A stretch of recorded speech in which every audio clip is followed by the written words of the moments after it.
도시의 미래를 만들어가는 다양한 도시재생 사업.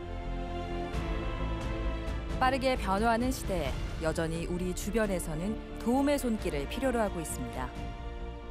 가까운 곳에서부터 시작되는 변화의 움직임. 지금 우리는 활기찬 도시를 열어가기 위해 중요한 과정에 서 있는데요. 현재를 담아내는 도심과 미래의 변화를 꿈꾸는 길에서 우리의 행복도 재생될 수 있을까요? 꿈꾸는 사람들의 도시, 부산.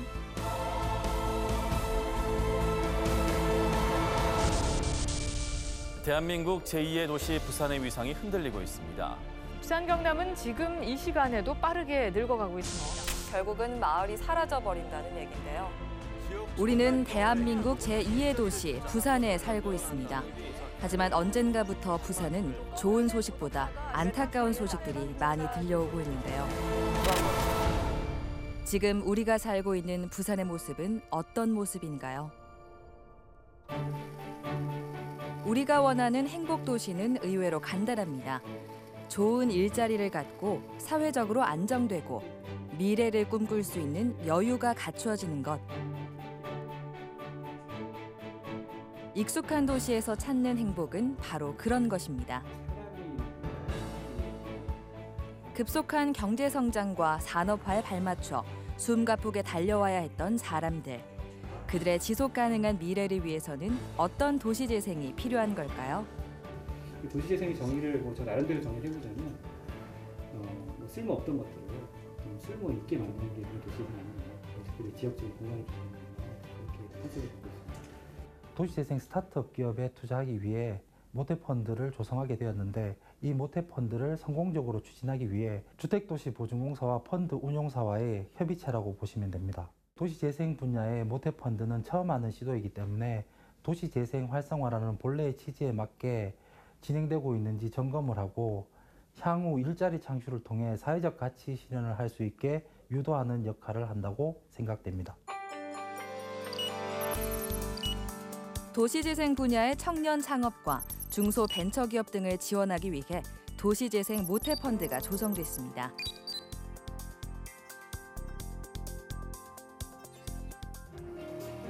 공공과 민간이 공동으로 출자하는 구조의 도시재생 모태펀드는 3년간 총 625억 원 규모로 조성될 예정인데요.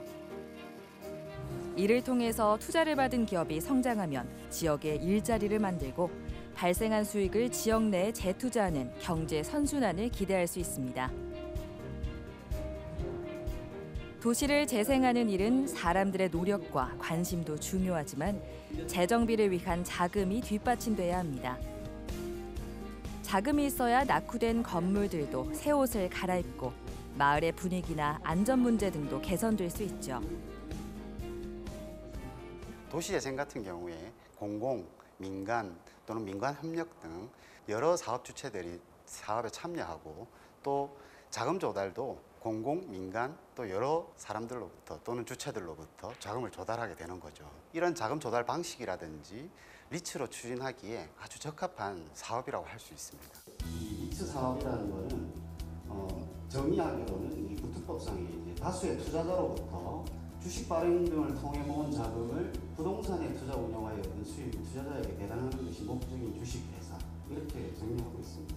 이게 무슨 말이냐면 우선 다수의 투자자, 우리가 사업을 할 때 그 사업비가 들어가지 않습니까? 근데 대부분 리츠가 하는 사업들은 대규모 복합개발 사업이거든요. 지역을 아예 탈바꿈시킬 수 있는 랜드마크, 그런 건물들을 짓는다거나.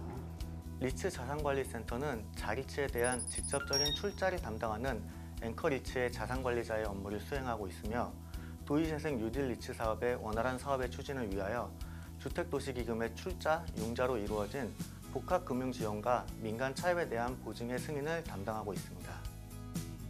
도시재생의 모자형 구조 리츠를 활용하기 위해 도시재생 앵커 리츠를 도입했습니다.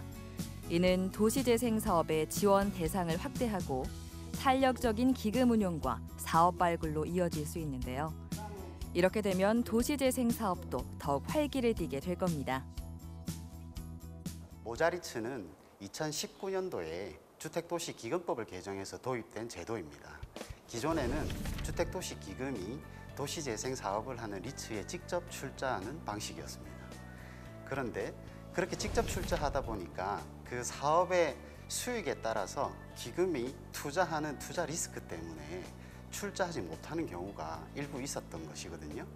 근데 모자리츠를 도입하면서 모리츠에 기금이 출자를 하고 이 모리츠는 다시 여러 개의 자리츠에 재출자를 함으로써 이런 수익이 안 나는 리츠 사업에도 기금이 출자할 수 있는 중간 매개체 역할을 모리츠가 하게 된 것입니다. 그래서 저수익 사업에 보다 더 많은 주택도시 기금이 출자할 수 있는 그런 계기가 되었습니다. 과거에는 도시재생 사업마다 수익성을 심사해 기금을 지원해 왔다면 모자리츠가 도입된 후로 수익성이 낮더라도 공공성이 높으면 기금 지원이 가능하게 됐는데요. 평가를 통해서 이게 국비 지원 여부를 결정하는 사업이다 보니 이제 시민 의원들도 있고 국토부 내에서 내부 보고도 있고 결국에는 공공성이 얼마나 있느냐 또는 지역에 얼마나 랜드마크적 성격을 가지고 있느냐라는 이 컨텐츠 측면도 선정 평가할 때 매우 중요한 요소이다라는 말씀.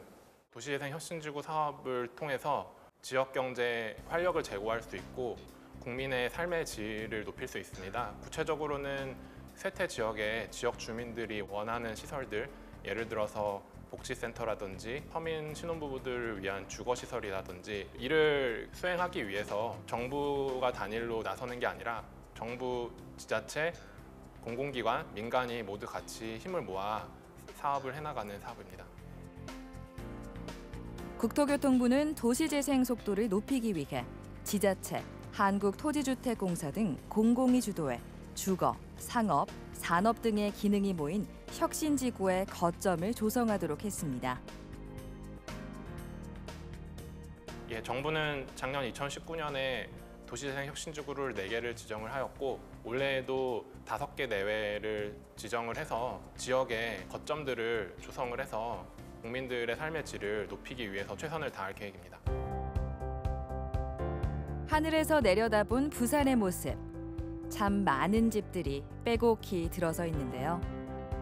새로 지어져 깔끔하고 살기 편안한 신축 건물이 있는 반면 지어진 지 30년 이상이 된 노후 건축물들도 과반수를 차지합니다. 도심 속 노후한 소규모 주택의 주거 환경을 개선하는 2가지 사업이 있는데요. 가로주택 정비 사업과 자율주택 정비 사업. 먼저 자율주택 정비 사업은 단독주택과 다세대 주택을 스스로 정비하거나 신축 개발을 통해 주거 환경을 개선하는 사업인데요. 이때 필요한 자금을 주택도시기금에서 지원받을 수 있습니다. 자율주택 정비 사업의 경우 최근에 부산시 사업부 개정동에 자율주택 정비 사업 1호가 준공되었는데요. 이 경우 LH가 매입 확약하는 조건으로 총 사업비의 70% 융자가 신청한 사례로 사업비가 완료되어 그 매입 대금으로 융자금을 전액 상환한 사례가 있습니다.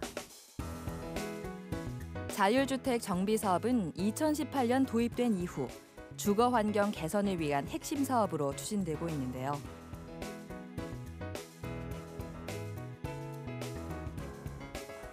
부산에서는 사하구 괴정동에서 첫 선을 보이게 됐습니다.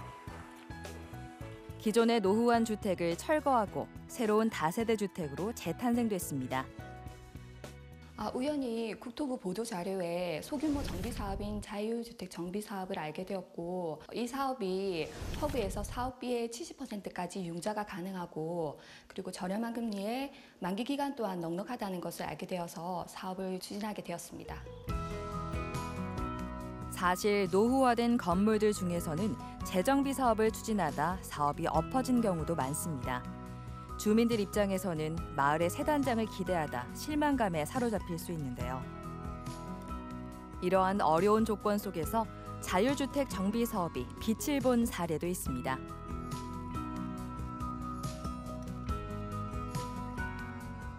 자율주택 정비 사업이 아니었다면 사실상 판암동 사업지는 사업 진행이 좀 힘든 상황이었어요. 대지 규모도 크진 않았고 그리고 집이 좀 많이 오래돼서 이제 낡은 부분에 대해서 고쳐야 된다는 부분은 있는데 금융적인 비용, 건축 비용에 대한 해결책도 사실상 힘든 부분이 있었는데 그런 부분들을 할 수 있는 게 이제 자유주택 정비 사업의 특례 부분. 저희 때마침 나오게 돼서 자율주택 정비 사업의 혜택을 보지 못했다면 노후한 환경 속에서 주민들의 안전은 위협받고 있었을지 모릅니다. 아직도 정비해야 할 공간들이 많지만 조금씩 변화가 생기면서 마을도 희망을 찾아가고 있습니다. 자율주택 정비 사업을 통해서 받을 수 있는 혜택이 크게 세 가지가 있는데요. 첫 번째는 건축 규제적인 완화 부분이 있었고, 두 번째는 자금 지원 부분, 그리고 마지막으로는 건물이 다 지어진 다음에 매각에 대한 처리 부분, 이 세 가지가 있습니다. 허그 지원 부분도 보통의 금융권에서는 힘든 부분인데 총 사업비에 저희는 70%까지 자금 대출을 받았고요.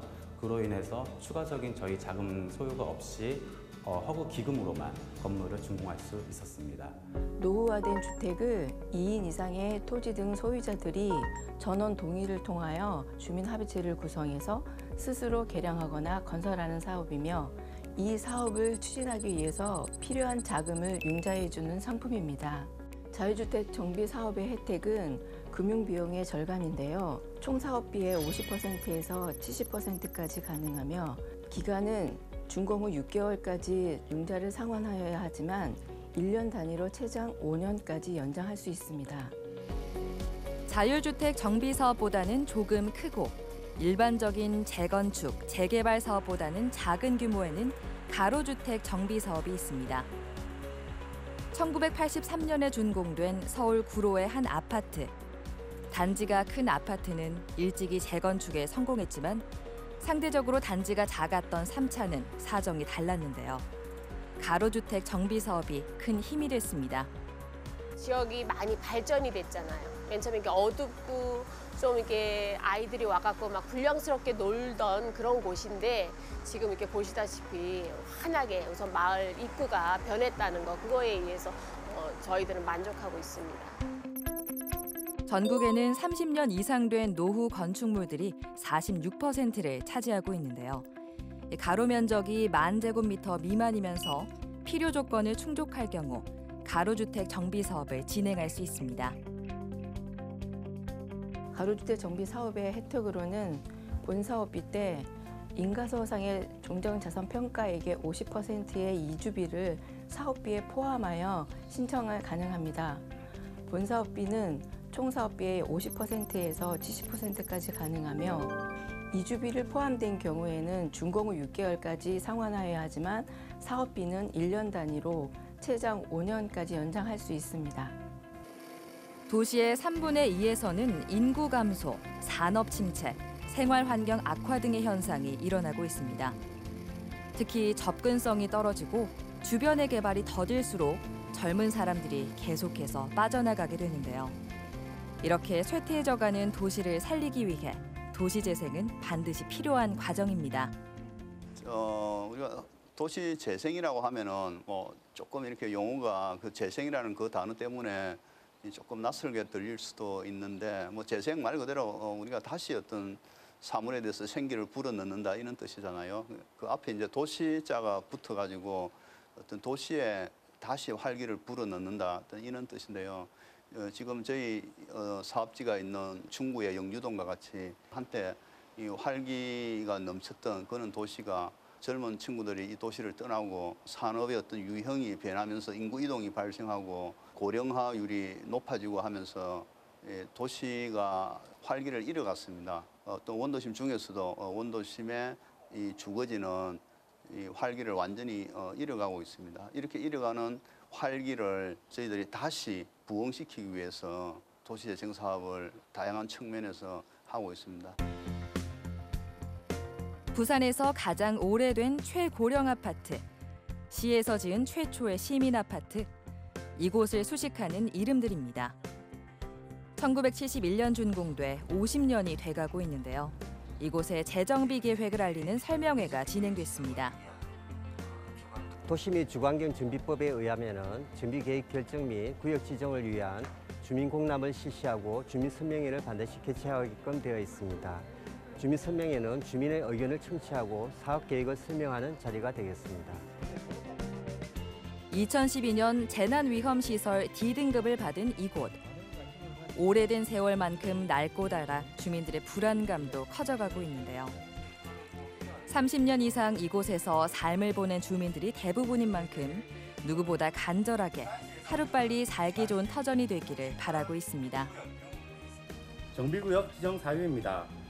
대상지는 지역 여건상 공공기반시설이 열악하고 다수의 노후불량 건축물이 밀집하고 있어 생활의 물건과 안전의 문제가 발생하여 주민들이 주거환경을 영위하는 데 매우 큰 불편을 겪고 있습니다. 정비구역 지정 및 정비계획 수립을 통해서 토지의 이용의 합리화 및 구역 내 기능을 재정립하고 미관 증진, 주변지역과의 기능 조화, 주거환경 사업의 원활한 추진을 위해서 주거환경 정비구역으로 결정코자 합니다. 수차례 재건축, 재개발 논의가 오갔습니다. 오래된 건물들의 숙명처럼 한때는 철거될 위기에 처하기도 했죠. 주민들의 염원으로 기회를 얻게 됐는데요. 변화를 바탕으로 주민들의 삶의 질을 높이고 마을의 활력도 되찾길 바라봅니다. 아무래도 고도 제한이 가장 문제입니다. 고도 제한 21m, 층수는 7층으로 보시면 되고요. 기존에 215호가 있고 저희는 185를 건설합니다. 재건축이 마이너스 재건축인 사업이 되겠습니다. 사업성 부족으로 민간 사업자가 들어올 수 있는 구조는 아니고요. 국공유지가 이제 약 87억 원 정도가 소유하고 있기 때문에 무상양리를 통해서 그 수익을 보전하고 우리는 손실을 최소화해서 이 사업을 이끌어갈 예정입니다. 마을 주민들에게 이곳은 인생의 절반 이상을 보내온 삶의 역사이자 남은 인생을 맞이하게 될 종착역입니다. 재정비 사업에 대해 마을 주민들은 무엇을 바라고 있을까요? 여기서 이제 5년은 아니고 3년도 아니고 계속 30년 이상 사신 분들이 대부분이라서, 그리고 또 나이도 많이 드신 분들이고 이분들이 경제적 여력도 없어요. 그래서 단지 제가 바라는 부분은 우리가 굉장히 열악한 경제적 어려우신 서민들 입장에 서서 좀 정책이나 행정이라든지 이런 것들이 조금 우리 주민 입장에서 도움이 될 수 있도록 시책을 좀 해주셔서 좀 별도에 대해 부담 없이 내 집처럼 지금처럼 살고 있는 내 집처럼 편안하게 갈 수 있도록 똑같이 혜택을 주시는 그 바람 하나밖에 없습니다. 부산의 도시재생은 10년을 맞이하고 있습니다. 지금 부산은 과거와 현재, 미래가 조화를 이루고 있는데요. 다양한 시행착오를 거치며 차근차근 경쟁력을 갖춘 도시가 되어가는 부산. 과거의 공간에서는 현재의 가능성을 발견하고 다가오는 세대를 위한 미래 공간을 개발하며 새로운 희망을 만들어가고 있는데요. 역사를 넘어 희망을 연결하는 시간 위의 도시 부산. 이제 미래를 향해 성공을 위해 도시를 찾던 청년들의 발걸음도 부산을 향하고 있습니다.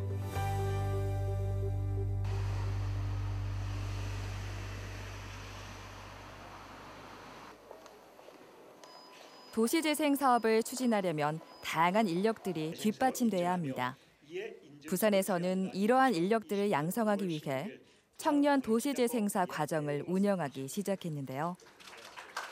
부산시가 전국 최초로 지역의 대학들과 손을 잡고 도입한 도시재생 전문 인력 양성 사업입니다. 제5 이하 내용 같습니다. 아마 이 인증서 수여식에는 많은 분들이 기여를 하신 것으로 알고 있습니다. 우선 부산에 위치한 관내 7개 대학들 감사를 드립니다. 그리고 주택도시보증공사 허그라고 불리죠.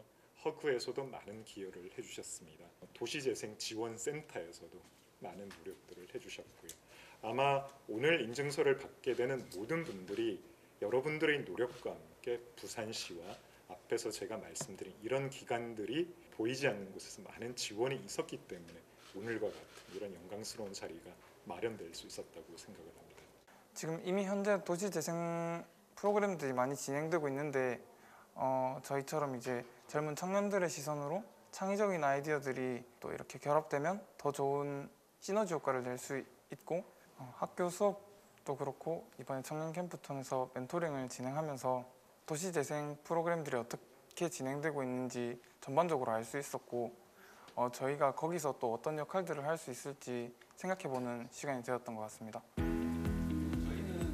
사업이 도입되고 1년 만에 첫 청년도시 재생사들이 탄생됐습니다. 그동안 청년 스스로 지역의 특성에 맞는 과제를 기획하고 현장에 적합한 실전형 교육으로 갈고 닦아왔는데요. 앞으로 부산의 도시재생에서 청년 도시재생사들의 활약을 기대해도 좋을 것 같습니다. 도시 재생을 위해서 필요한 건설이나 건축, 또 이제 마을 활동들, 또 복지, 문화예술 이런 다양한 분야에 대해서 리빙랩의 형태로 해가지고 실제로 어떤 마을을 상정해서 거기에 필요한 프로그램을 자기들이 만들고 그걸 적용하는 그런 과정을 통해서 현장에 필요한 그러한 능력들을 배양하는 그런 프로그램들을 진행을 했습니다. 이제 이런 방식으로 전문가를 양성한 것은 우리나라에서는 최초의 사례입니다. 그래서 대학과 우리 시가 교육과정을 만든 것이 다른 어떤 인재 양성 과정보다 효율적이고 더 좋은 인재를 양성할 수 있다고 생각을 하기 때문에 아마 이런 방식이 시장에 적응이 된다면 더욱더 확대되지 않을까 그런 기대를 하고 있습니다. 도시를 균형 있게 발전시킨다는 것은 쉽지 않은 일입니다. 부산의 동구에는 40년 이상 된 노후 불량 건축물들이 밀집돼 있는데요. 주거 환경도 열악해 화재와 붕괴 등의 위험이 도사리고 있습니다. 최근 이 지역을 탈바꿈하겠다는 도시재생 사업이 발표됐는데요. 재개발, 재건축이라 하는 게 굉장히 쉽지가 않습니다. 그래서 어느 부산, 대한민국에 있는 도시들보다도 도시재생 문제에 대해서 굉장히 관심이 많고 선도적으로 대했던 그런 도시이기도 합니다. 동구 좌천동 일대의 쪽방촌 정비 사업이 도시재생 뉴딜 사업으로 선정되면 본격적인 재생 사업이 시작될 텐데요. 주변 지역과의 조화로운 개발을 통해 지역민의 삶의 질이 개선되면서 주민들이 바라는 살기 좋은 마을의 모습을 갖추게 될 겁니다. 네, 부산은 정말 산과 강과 또 바다를 갖고 있는 아름다운 도시고 또 경제적으로 봐도 굉장히 발전 가능성이 높은 도시입니다. 지정학적 위치도 굉장히 좋고요. 그리고 또 동남 경제권의 중추 도시이기도 하고 수도권과 경쟁할 수 있는 지방의 유일한 도시라고 볼 수도 있습니다. 이런 그 발전 가능성이 높은 부산이 경제는 계속 지속적으로 쇠퇴하고 있고 인구가 계속적으로 빠져나가서 도시가 쇠락하고 있습니다. 그리고 동부산과 서부산 간에 또 원도심 간에 지역 간의 격차도 높은 상태입니다. 이렇게 되면 앞으로 부산의 미래는 더욱더 어두울 수가 있다. 그래서 이런 절박한 심정에서 그래서 지난 12월에 부산 대개조를 위한 10대 핵심 프로젝트와 50대 중점 과제를 선정하고 앞으로 2030년까지 3단계에 걸쳐서 부산 대개조를 추진하기로 하고 59조 원을 투자하기로 시민들과 함께 계획을 마련을 하였습니다. 대한민국 제2의 도시이자 최대의 항구 도시 부산. 이 항구를 통해 물류가 들어오면 철도를 이용해 물류가 운반돼야 합니다. 경부선 철도는 부산과 서울 수도권을 잇는 중요한 역할을 해왔는데요. 시민들의 생활권에서는 도심을 단절시키고 있었습니다. 경부선 철도는 1905년도에 개통되어 해방 이후 근대화 및 산업화 시기를 거치면서 국가 및 부산의 발전을 견인해온 긍정적인 점도 있지만 현재는 철도가 부산의 도심부를 단절해 철도 주변 지역의 발전을 저해하고 있을 뿐만 아니라 철도 소음, 진동 등으로 생활 환경을 저하시키는 등 다양한 문제점을 야기하고 있습니다. 이러한 문제점을 심각하게 인식하고 부산 대개조의 연결 프로젝트 핵심 사업으로 경부선 직선화 등 철도 시설 효율화 사업을 추진하게 되었습니다.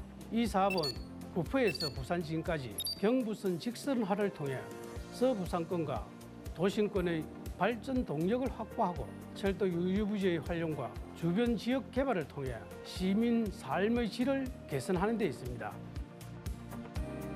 부산을 통째로 바꾸는 부산 대개조 사업은 연결, 혁신, 균형의 방향으로 진행됩니다. 경부선 철도 직선화 사업은 그중 연결에 속하는데요. 부산의 정체성은 살리면서 새로운 공간으로 재탄생돼 지역 경제를 활성화하는 촉매제가 될 겁니다. 국비 35억 원을 확보하여 연구 용역을 2019년 12월에 착수하여 2021년 6월 준공을 목표로 진행 중에 있습니다. 과업의 내용은 크게 두 가지로 경부선 직선화 등 시설 효율화 방안을 제시하고 철도 유유부지 활용 및 주변 지역 도시 재생 종합 계획을 마련하는 것입니다.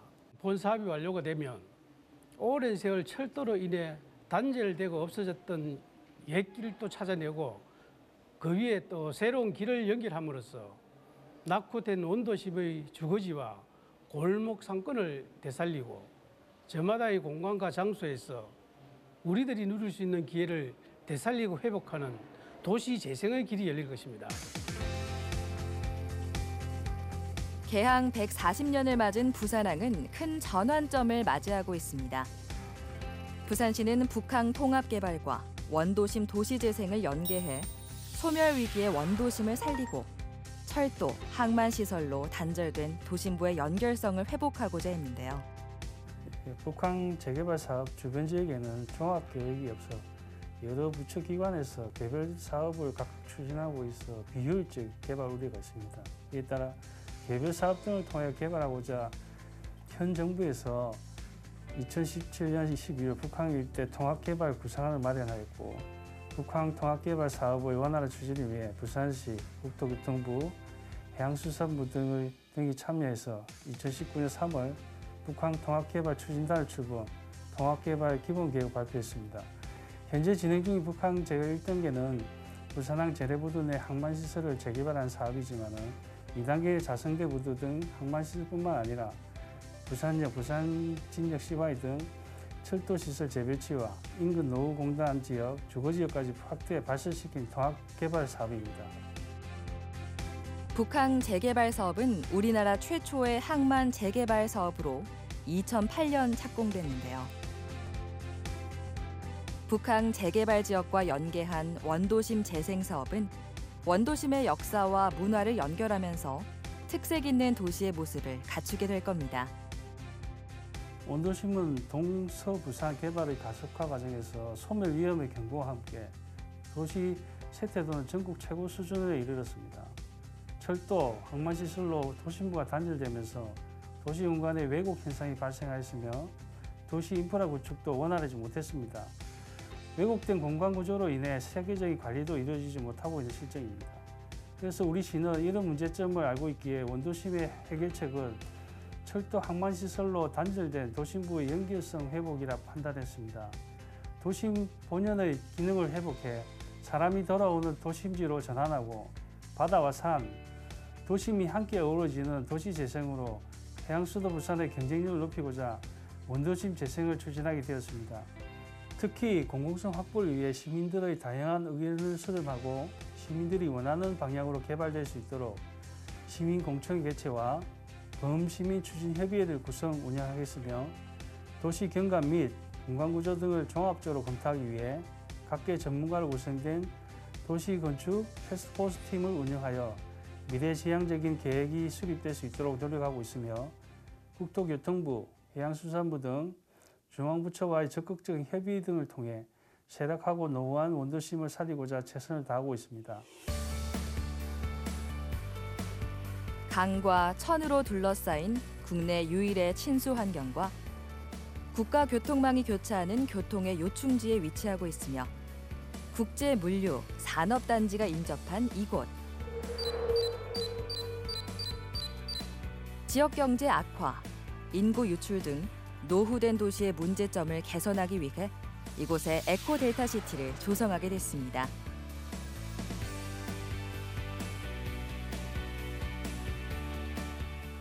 부산 에코델타시티는 강수구 지역의 총 면적 360만 평으로 여의도 지역의 4배가 되겠습니다. 총 사업비 6조 6천억이며 주택 약 3만 세대, 계획인구 약 7만 6천명으로 친환경 수변 도시로 조성하는 사업입니다. 조성 이유는 4가지로 말씀드리고 있겠습니다. 첫째로 국과 하천, 선악동강, 평강청, 맥도강 주변 지역의 체계적인 계획으로 난개발을 방지하여 친환경 도시를 개발하고, 둘째, 부산 신항 배후의 산업용지 수요에 대비하고 서부산 개발에 따른 미래 행정 수요에 선제적으로 대응하며, 셋째, 부산 에코델타 시티의 탁월한 입지 조건을 활용하여 기존의 도시의 문제점을 해결하기 위한 스마트 시티 국가 시범 도시로 조성하고자 합니다. 마지막으로 4차 산업혁명의 다양한 핵심 기술을 도입하여 미래 산업의 터전으로 모든 시민들이 균형 있는 기회와 성장의 혜택을 도모하는 데 있다 할 것입니다. 이곳은 낙동강 델타 지역으로 국가기관 산업이 밀집돼 있는 동남권 산업벨트의 중심지입니다. 사업지 주변에는 서낙동강, 평강천, 맥도강이 있어 수변 공간을 최대한 활용할 수 있는데요. 천혜의 입지 조건을 통해 물로 특화된 친수도시를 만들 계획입니다.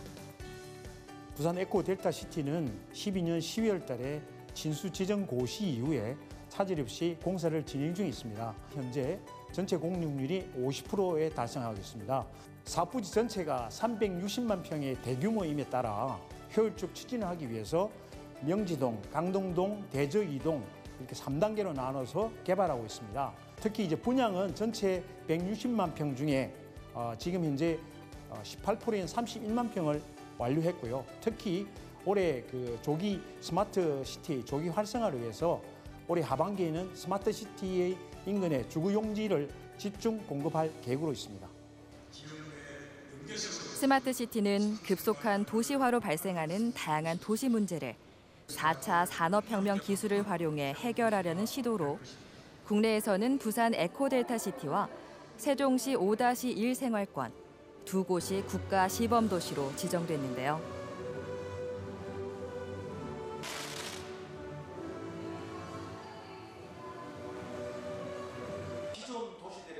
백지 상태의 부지에서 계획 단계부터 스마트 인프라와 혁신 기술을 접목시키는 새로운 시도라고 볼 수 있습니다. 예, 스마트 빌리지는 6만 4천 평 규모로 이번 달에 착공을 했습니다. 최첨단 스마트 기술을 우선적으로 체험하고 평가할 수 있도록 별도의 그 블록형 주거 주택 단지를 56세대를 만드는 것입니다. 국가의 R&D 과제의 어떤 실정이나 그다음에 일상생활에 신음실인 리빙랩을 도입해서 했고요. 이에 대해서 관심 있는 민간 기업과 공동으로 시행 중에 있으면서 내년 12월 말 완공 목표로 추진 중에 있습니다. 특히 이러한 그 리빙랩에 참여하고 희망하는 시민들 분들을 위해서 별도 공모를 통해서 올해 연하반기까지 입주자를 선정할 계획입니다. 에코델타 스마트 시티는 사람과 자연, 기술이 만나 미래 생활을 누릴 수 있는 글로벌 혁신 성장 도시를 꿈꿉니다. 상상 속에만 존재했던 미래형 스마트 도시의 탄생이죠.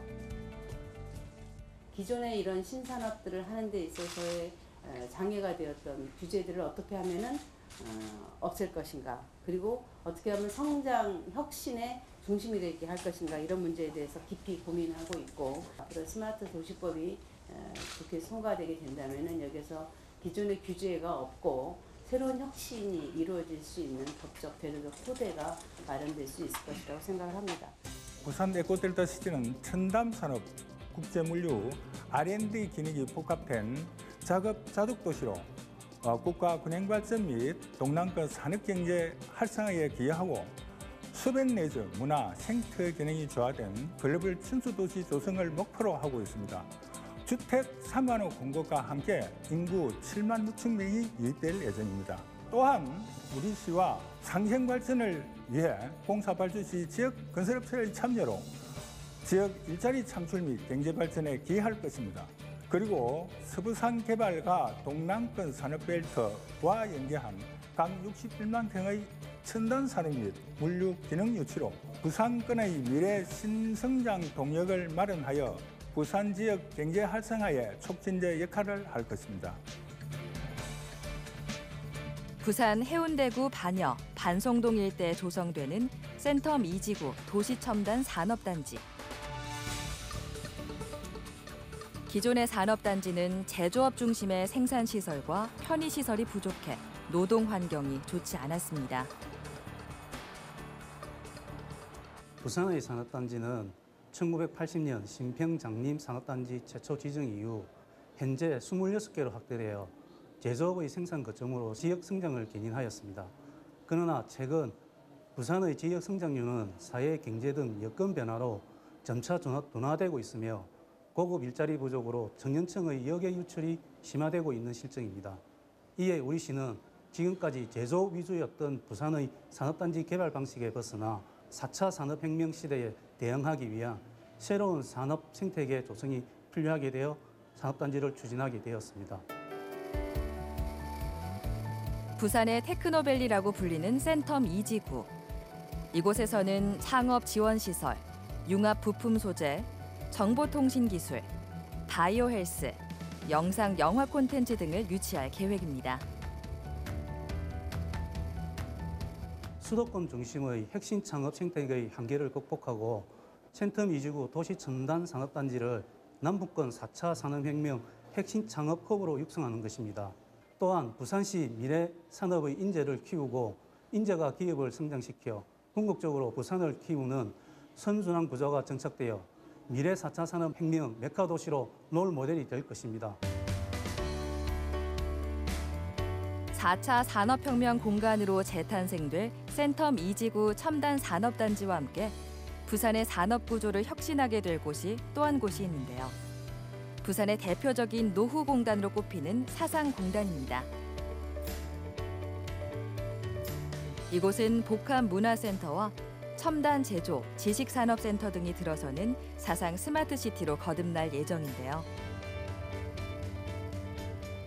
사상공업지역은 1960년대에 공업지역으로 지정된 이후에 1970년대에 토지구역 정리 사업을 통해 노동집약적 수출산업으로 부산의 최대 공업지역으로 성장하였습니다. 그러다가 1990년대에 신발산업 등 전통 주력산업의 쇠퇴와 기반시설의 노화로 산업 경쟁력이 저하하고 공해, 또 소음, 교통 등 도시 문제를 야기하는 노후공단으로 전락하였습니다. 최근 급변하고 있는 산업 구조의 변화에 대응하기 위하여 업종의 첨단화로 산업 경쟁력을 확보하고 기반시설의 확충과 환경 문제를 저감하여 양질의 일자리 창출과 삶의 질을 개선하여 도시 경쟁력 확보를 위해 추진하는 사업입니다. 2015년 5월에 재생사업지구 지정을 고시를 하였습니다. 그동안 재생사업 추진을 위해 국토부의 타당성 검증과 지역 주민이 참여하는 재생추진협의회를 통해 재생사업지구 계획을 수립하여 금년 9월에 승인을 앞두고 있습니다. 먼저 산업구조 개편을 통한 업종의 고도화로 경제성장 동력을 확보하게 될 것입니다. 다음은 정조환경 개선으로 친환경 산업단지로 변모하고 편의시설과 문화시설이 확충됨에 따라 종사자나 거주자의 삶의 질이 향상되게 될 것입니다. 마지막으로 도로의 확충과 지하철이 입지하여 편리한 교통과 접근성 향상으로 도시의 질적 성장 기반을 구축하게 될 것입니다. 쇠퇴한 영도 공업지역의 기술혁신을 통한 새로운 도약을 준비하고 있습니다. 전통 해양산업의 질적인 성장과 새로운 성장 동력을 발굴해 신해양산업을 선도하는 중심지역으로 조성하고자 하는데요. 영도구 청학동 이런 공업지역은 주력산업인 해운, 조선 등 전통 해양산업의 쇠퇴로 유해부지 발생 등 활력 상실로 도시 기능이 침체되고 있어 활성화 대책이 필요한 실정에 있습니다.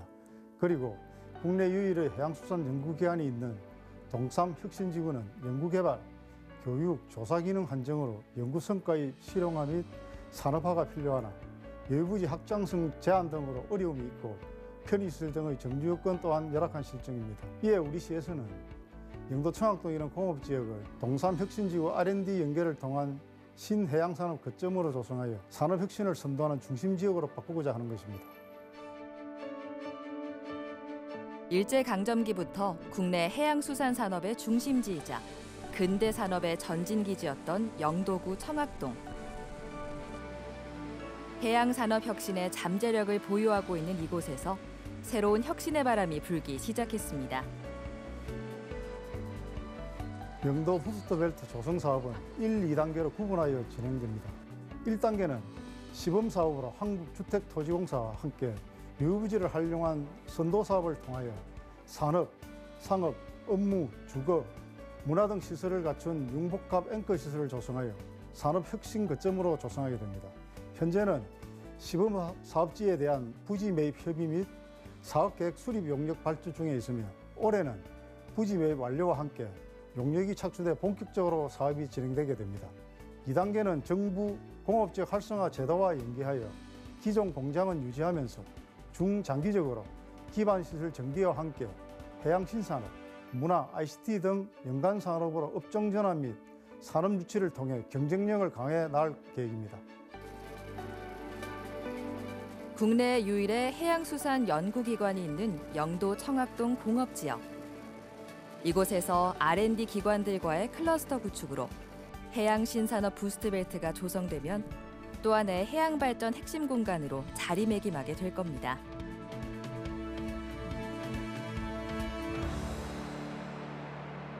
부산 시민 모두가 행복하려면 균형 발전을 이뤄야 합니다.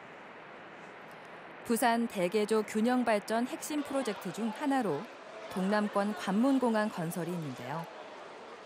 현재 부유경 경제가 침체되고 있고 청년층이 수도권으로 이탈하고 있습니다. 그리고 4차 산업으로 전환하기 위해서는 인적, 물적 자원의 이동이 신속하게 이루어져야 됩니다.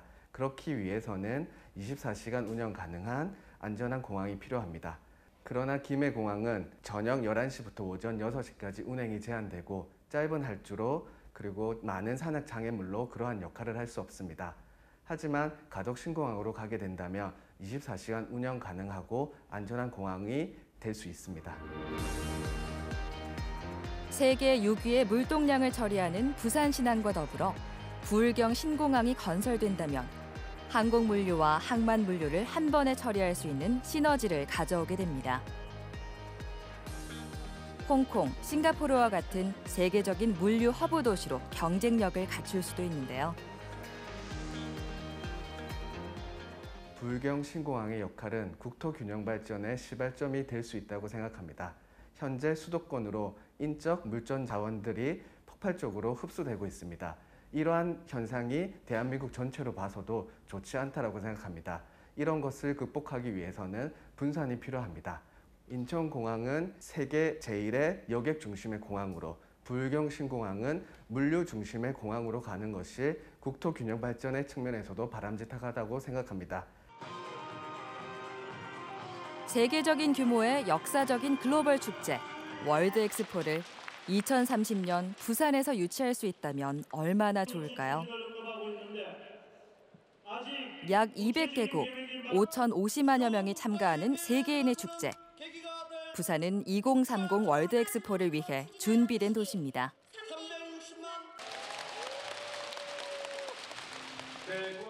지역의 이제 경기 활성화라든지 또는 국제적인 위상이나 이제 브랜드 강화를 통해서 장기적으로 교육 확대 또는 투자 유치 촉진, 더 나아가서는 이제 관광 촉진 등 이런 경제적인 목적도 있습니다만은 이건 못지않게 지역 개발을 하기 위한 그런 목적으로 이제 엑스포 유치를 추진을 합니다.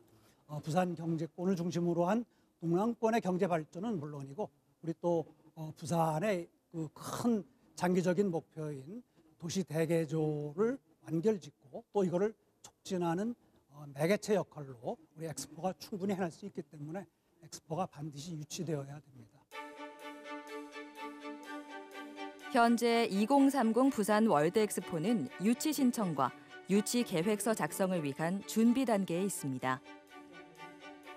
국가에서 추진하고 있는 북항 통합 개발과 연계해 엑스포 개최지로 충분한 경쟁력을 갖출 수 있을 거라는 전망인데요.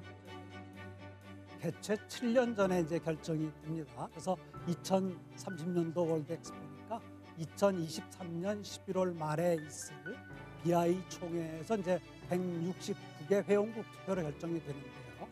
그 투표 2년 전인 2021년서부터 우리가 이제 신청을 할 수가 있어요. 그래서 현재는 이 유치 신청을 하기 위한 준비를 우리 중앙정부의 유치기획단을 중심으로 우리 이제 부산시와 함께 지금 준비를 하고 있고요. 내년도 5월 이후에 유치 신청을 하게 되면은 그때부터는 이제 대외 교섭과 또 대외 홍보 이런 활동을 통해 가지고 대한민국 부산이 표를 많이 모을 수 있는 이런 투표 활동들을 하게 됩니다. 프랑스 파리는 월드 엑스포를 6차례나 개최하며 에펠탑 같은 파리의 상징을 남긴 것은 물론 세느강을 중심으로 도심권 확대와 인프라를 확장하는 엑스포 효과도 얻었습니다. 이처럼 월드 엑스포는 경제적 효과 외에도 도시와 국가 발전에 직접적이고 획기적인 변화를 가져다 주는데요.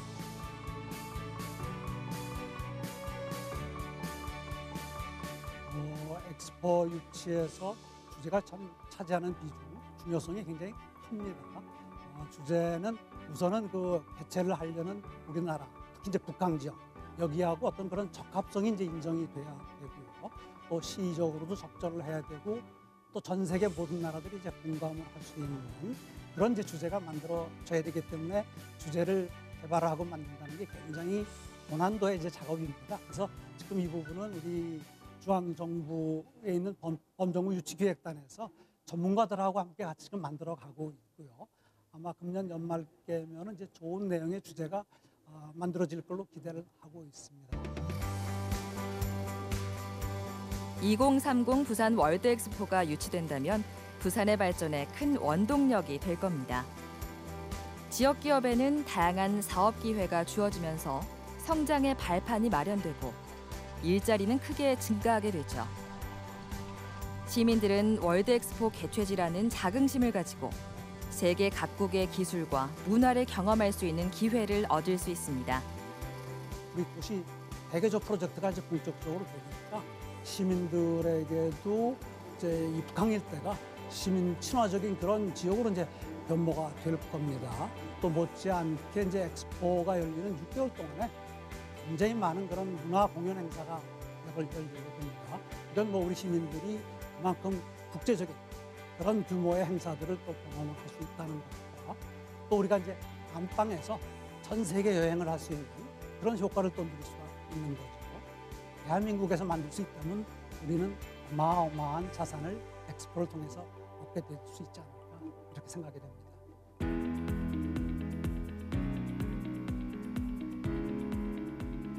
한편 주변 지역의 개발에 따른 교통 수요 급증으로 만성적인 교통 혼잡을 겪고 있는 곳이 있는데요. 신항 제1배후도로 가락대로입니다. 이곳의 교통량을 분산하고 물류의 비용 절감을 위한 대책이 필요했는데요.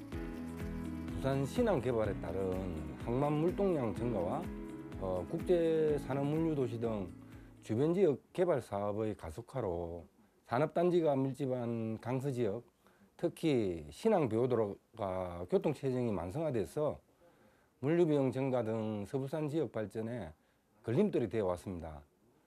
이에 우리 시가 선제적으로 2013년부터 사전 타당성 조사 용역을 시작으로 정부의 본 노선 개설을 건의하였고 16년 정부 고속도로 건설 5개년 계획에 반영되어서 19년 1월에 정부 예타 면제 사업으로 선정되고 그래서 본격 추진하게 되었습니다. 본 사업은 정부의 부산 신항 육성 계획에 걸맞는 주변 인프라 건설 등 정부 주도의 해양 수도 부산 건설이라는 큰 의미를 우리 시는 부여하고 있습니다.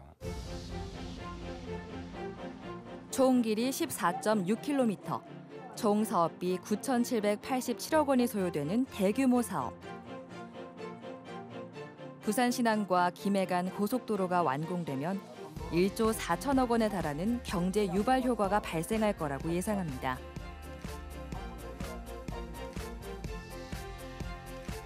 본 고속도로가 완공되면 부산 신항이 고속도로와 직접 연결되어 서부상권의 교통난 해소로 기업 종사자들의 출퇴근 시간 단축 및 산업 물동량의 원활한 처리를 통해 생산량 증가, 일자리 창출 등 기업하기 좋은 부산 건설의 활력소가 될 것이라고 생각하고 있습니다.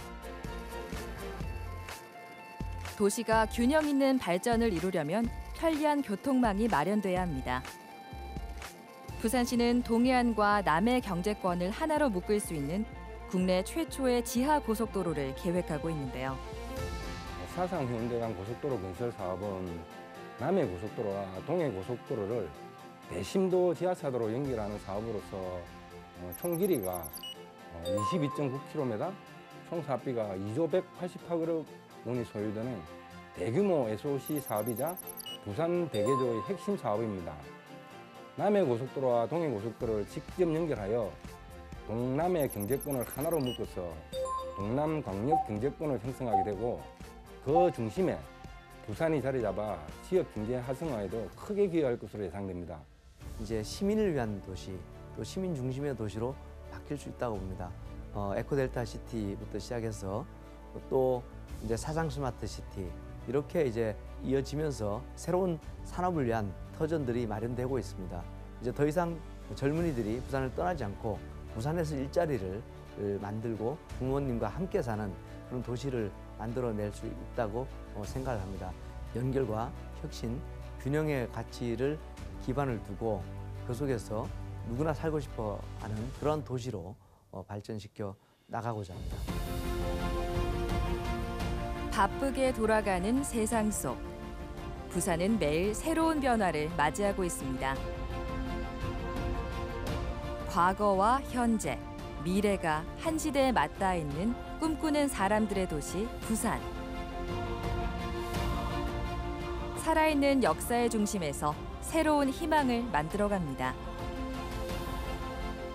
사람들이 지금의 도시를 만들어 왔다면 이제는 그 도시가 사람들의 꿈을 응원할 때입니다.